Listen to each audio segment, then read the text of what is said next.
Hey everyone, and team. So today I want to talk to you about organization and logistics, specifically about the items that we have ordered. So I'm sure, as you know, there are a lot of people who will be receiving boxes using the money that you were able to raise.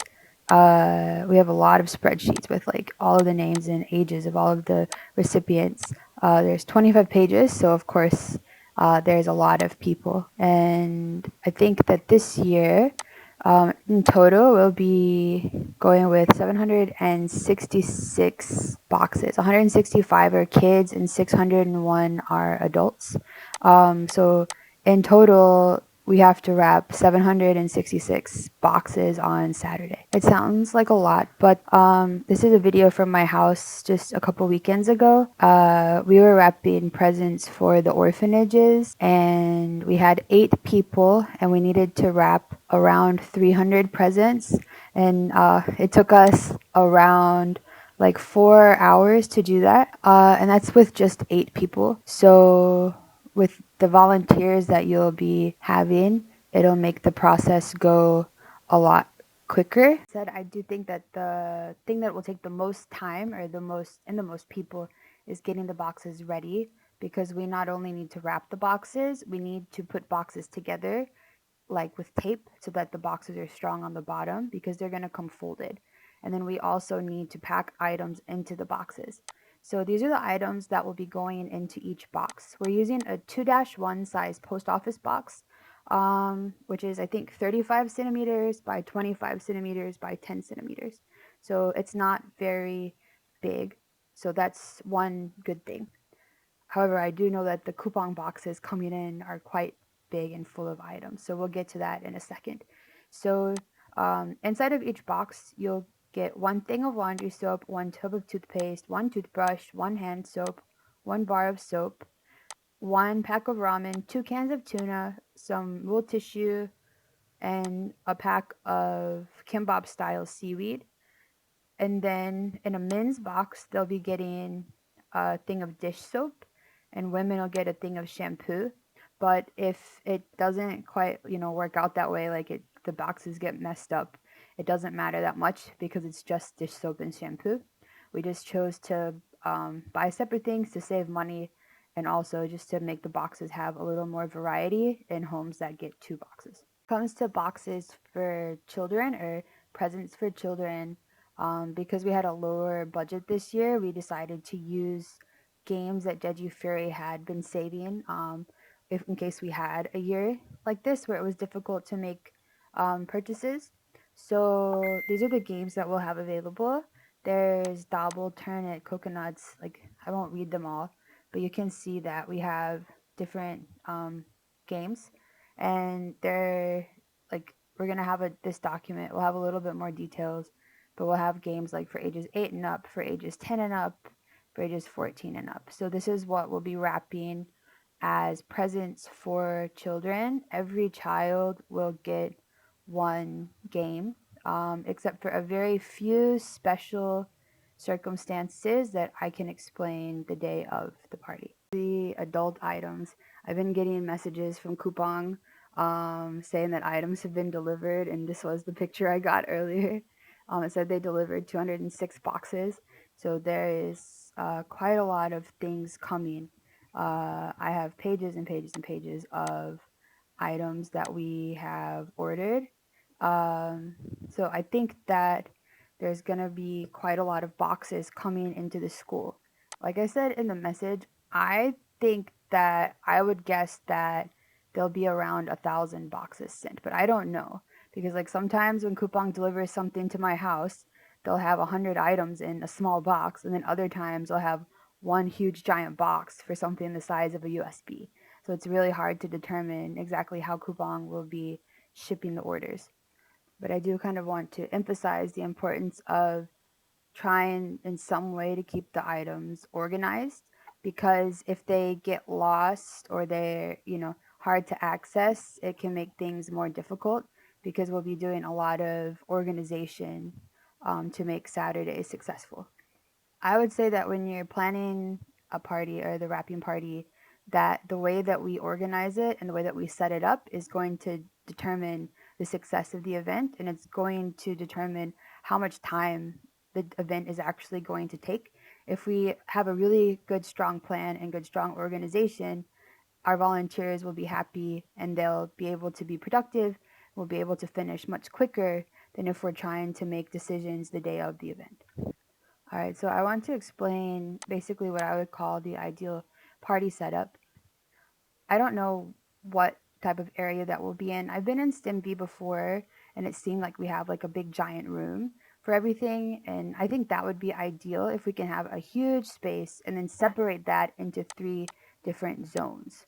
I'll go into this in a little bit more detail tomorrow and Wednesday, but just so that you know, I think that we'll have a distribution area, which is where people will like pick up gifts and where they'll be sorted into the different areas where they need to be delivered to.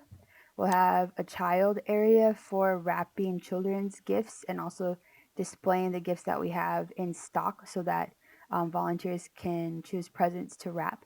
And then we'll also have an adult area. And this is going to be the biggest area because this is where we'll be wrapping 601 boxes. So in this area, we'll have like what I call the shopping area, which is where people will go in like assembly line style to pick up different presents. I'll go into more detail about this on Wednesday or Thursday, but I just wanted to show you a bit about what a box will look like. So because we're using the small boxes, the order in which we put items into the box matters, because if we don't follow a certain way, the items might not fit into the boxes. So basically we'll put seaweed and laundry soap on the bottom, and then we'll put the other items on top, right? So I had like ramen kind of squished on top of the box as well. So this is basically how we'll be packing the boxes. Because of that, what we'll basically need is an assembly line. You'll have a person start with the box, put some seaweed in the box, then laundry detergent, then dish soap or shampoo, then hand soap, bar soap, then tuna, then toothpaste, then a toothbrush, then some wet tissue and ramen on top before they close it. Then these boxes will be gone and wrapped. So this is the order that we'll have the items uh, in the main area so that people have access to be able to stock their boxes. So again, you can see the order here: seaweed, laundry detergent, dish soap, shampoo, hand soap, bar soap, tuna, toothpaste, toothbrushes, wet tissue, and ramen. And I bring this up now because as items are coming in, I think it's important to try and separate the items by type so that it gets easier to stay organized. Otherwise, on the day of the party, we don't want to be rushing to organize the items, right? So this is one of those things that's important to try and do before the party starts. So you have the general idea. The idea is that after somebody has wrapped the box, they'll go ahead and walk up here and place the box inside of a space that says that it's been wrapped. And then somebody at the distribution area will work on labeling the boxes and putting them where in the area that they belong in. I'll go into more details about this later this week. Just know that on the day of the party, we'll need a large, huge area for storing the different boxes that will be going to different areas throughout Jeju. So we're going to need a large space. For example, we can fit about 8 boxes on top of each other. So like, for example, if a city is going to be getting 40 boxes, we would need a 200 centimeter like long space for people to put those boxes in. And we'll need space in between so that we don't get disorganized. This could be in a hallway, this could be in a room, but it is best if this is kind of like a little bit large.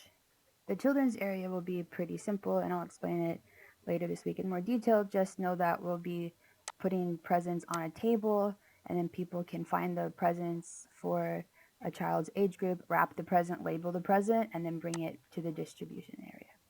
So thinking about how we will get items into the adult shopping area to be sorted, how we will make sure that we're able to sort them in assembly line style for easy access, and how much space we'll be needing there. We'll also be needing tables for people to wrap presents on.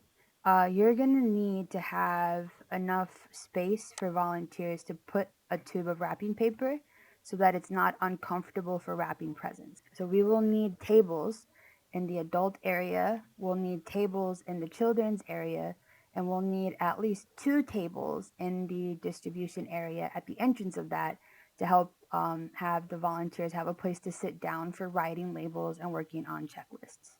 We have 600 adult boxes and 165 kids boxes.